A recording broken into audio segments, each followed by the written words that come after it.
Okay, let's dive into this. Have you ever just looked at your child, watched them hesitate or worry about something that seems, totally out of the blue, and you just think to yourself, where on earth did that come from? It's a real mystery, right? Because you know for a fact you never taught them to be anxious. And yet, there it is. Today, we're going to get into this whole idea of how fear is so often caught, not taught. I mean, this is the question every parent asks themselves. You see that little flicker of fear in your kid's eyes and you immediately start racking your brain. You're like, I never sat them down for a lesson on anxiety. I didn't give them a lecture on what to worry about. So if you didn't teach it, how in the world did they learn it?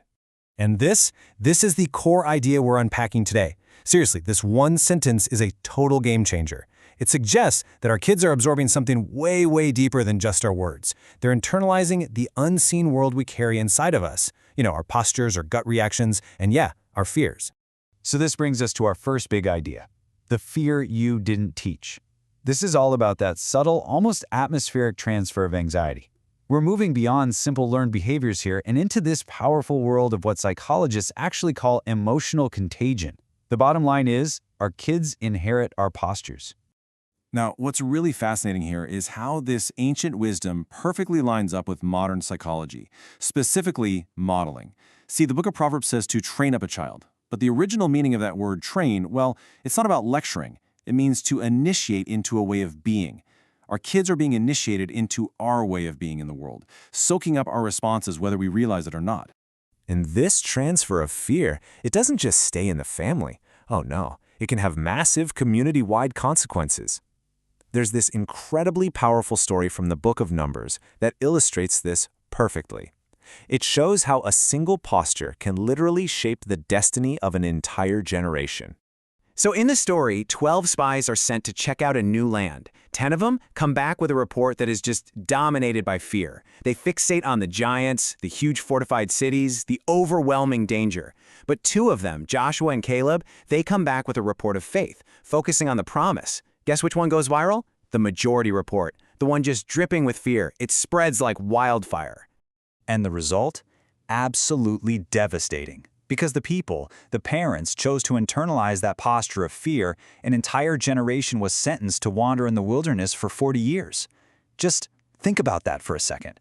The kids in that camp grew up inheriting a perspective of fear they didn't create, living out a consequence they didn't choose, all because of the fear their parents caught. This brings us to a really crucial point. If fear is this contagious and this powerful, where does it actually come from? To get that, we have to go even deeper, all the way back to a foundational story about the human condition and the very first time fear showed up.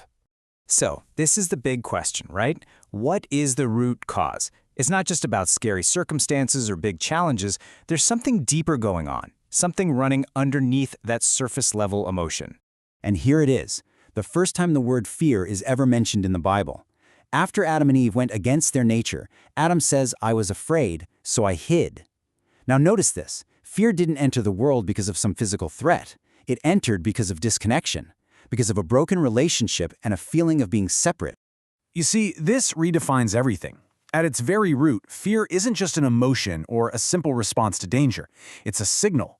It's like an alarm bell going off, telling us that our identity is misaligned, that we are living from a place of disconnection from our true source of security. Okay, so if fear is fundamentally about a broken connection and a fragile identity, what's the fix? Well, this next part is the real aha moment of this whole thing, where we uncover the true and maybe unexpected antidote to fear. Usually, we think the opposite of fear is courage, right? Or bravery. We try to just muscle our way through it. But this is a radical paradigm shift. The deeper truth is that the true opposite of fear is sonship, or what you might call a secure, unshakable identity. It's knowing who you are and whose you are. And you see this method used over and over again by Jesus. He rarely just says, hey, stop being afraid. Instead, in what is basically a masterclass of emotional and spiritual intelligence, he constantly redirects people back to their core identity, their relationship with the Father. Your Father knows. Your Father provides.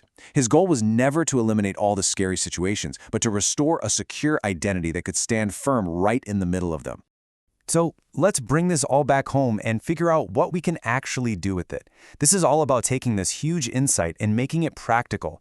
So what does it actually look like to parent from this place of secure identity? So how do we put this into practice? Well, it really boils down to two key shifts in how we parent. First, we need to move beyond just acting strong all the time and start modeling what real trust looks like. And second, we have to be proactive about anchoring our children's identity and security before the world gets a chance to anchor it in fear. Let's look a little closer at step one. A lot of us think we need to hide our struggles, but our kids don't need a perfect parent. They need a present and an authentic parent. Modeling healthy emotional regulation means letting them see you trust God in the middle of the uncertainty. Honestly, saying something like, you know what, I feel uncertain right now, but I trust God, is one of the most powerful lessons you can ever teach. And for step 2, we have to remember that fear moves fastest when a child's identity is unclear. It thrives in a vacuum. So we have to speak identity before fear gets the last word. Instead of just saying, don't be afraid, we give them a secure base to return to. Things like, you are safe in God. You are not alone. He is with you. This anchors them in who they are and whose they are. So we end with this final thought. When you see that fear in your child, what if it's not just a behavior that needs to be corrected? What if it's actually an invitation? An invitation for you to let God transform the very thing inside of you that your child has maybe just been reflecting all along.